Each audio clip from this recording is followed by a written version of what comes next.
menaxherale sepse janë njerëz të politike. Shëndetësia po lëngon apo është e sëmurë, sepse njerëzit që e udhëheqin këtë sektor janë të sëmurë. Nëse flasim për qendra një nga një, nuk shohin se diçka e mirë po ndodh, duke filluar nga emergjenca intenziva qendrore, ginekologjia, kirurgjia. Ku stafi punon me përkushtim pa kushtet më elementare për punë, ku aty mungon gjithçka, duke filluar nga bornat vitale, esenciale, ku pacientët duhet të paguajnë për gjithçka. Gënjejmë nëse themi se shëndetësia është pa pagesë në Kosovë. Dhe unë them se shëndetësia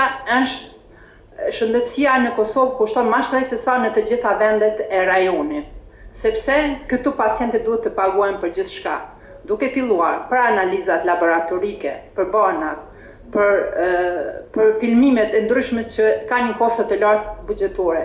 E të mos flasim për pacientët të cilat vuajnë nga leukemia apo nga kanceri, sepse bornat që ata duhet t'i blejnë ka një kosto të rëndë buxhetore, është një kosto që xhepi i pacientëve kosovar nuk e përballon dot.